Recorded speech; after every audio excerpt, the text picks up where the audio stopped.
Okay, in this station, we will discuss the pelvic wall and the muscles that form the pelvis or the pelvic wall. And we will talk briefly about the sacral plexus and demonstrate it in the next practical session at the cadaver. Okay, so as you can see here, this is the female pelvis, as you can see it, and this is the pelvic cavity. Here is the sacral promontory, and anterior is the symphysis pubis. Now, in order to demonstrate the muscles that form the pelvic side wall and the posterior wall, let us separate this mannequin into two parts. Okay. Now, I tilt it to see it from inside. Okay. In order to demonstrate the relations, this is the anterior part of the pelvis, and this is the posterior one. Okay.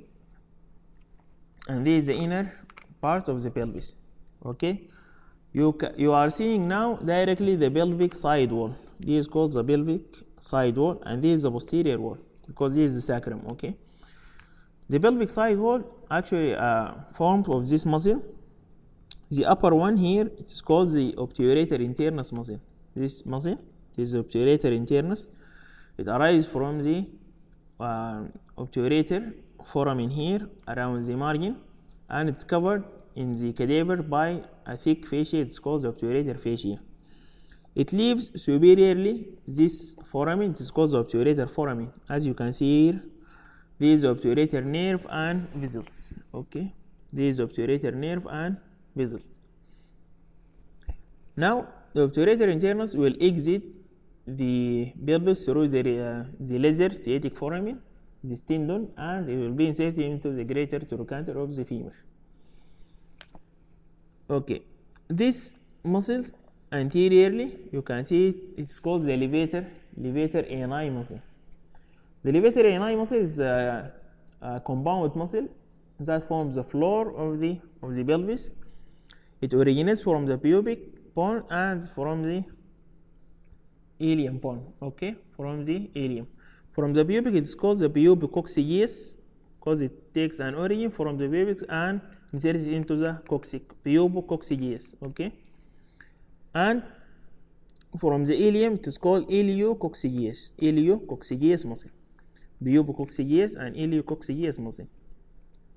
Some of the fibers may wind around the rectal orifice, okay, the orifice of the rectum, to form the pubo-rectalis muscle. From the pubis here to wind around the rectum. Okay, as you can see here opening of the rectum, and anterior to it is the vagina and the urethra most anterior in female. Okay, this is called the pubo-rectalis muscle, form a sling around the rectal orifice. Posteriorly, you have this muscle. It is called the coccygeus muscle. Coccygeus muscle, it represents the pelvic part of the sacrospinous ligament. Okay, and it is attached here to the spine of the ischium. Okay, ischial spine, and comes from the side of the sacrum. Okay, posteriorly, you can see this muscle together with this white structure in front of it. This muscle is called the Biliformis muscle, which forms the posterior wall of the pelvis. Biliformis actually take an origin from the middle three piece of the sacrum, and then passes laterally to exit through the greater sciatic foramen, as you can see it here. Okay, this is the greater sciatic foramen, and this muscle is the Biliformis muscle. Actually, it provides here a key arrangement, or it is the key arrangement for the gluteal structures. All the structures that passes from the pelvis in order to enter the lower limb must pass either above the Biliformis or below the Biliformis, and we will discuss it in details when we talk about the lower limb. Okay, now we see all this muscle again: obturator internus muscle, the levator ani muscle, coccygeus muscle, and the Biliformis muscle.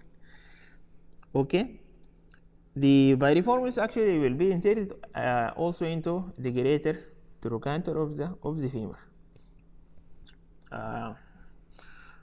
And then let us see this what is structure. These are the sacral spine or ventral lemma of the sacral spinal nerve together with this one coming from above. It is called the lumbosacral plexus. Actually, these you can see now the it is called the sacral plexus. Sacral plexus, it is a network-like structure as any plexus that formed from the ventral rami of the upper four sacral spinal nerves with contribution from the fourth and fifth lumbar spinal nerves. Then it is formed from L4, 5, S1, 2, and 3. Plus or minus 4 will give separate branches. Okay, separate branches. Okay. Now we have this large one. This large one, it is the sciatic nerve. Okay, sciatic nerve will exit above the Biliformis muscle, and the sciatic nerve will be formed from the all component L4, 5, S1, 2, and 3. Okay, and then there is another small nerves.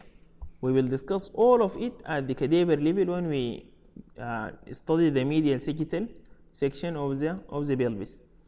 But you have to know that some nerves arises from the anterior division and some from the posterior division, and some of them are muscular and some of them are cutaneous. Okay, but you have to know that the largest one here, it is the sciatic nerve, which is the principal nerve of the lower limb.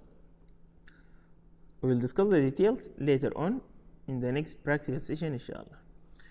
As you can see here again, this is the internal iliac artery, okay, together with the ureter here, and we will discuss its branches and so in the next practical again.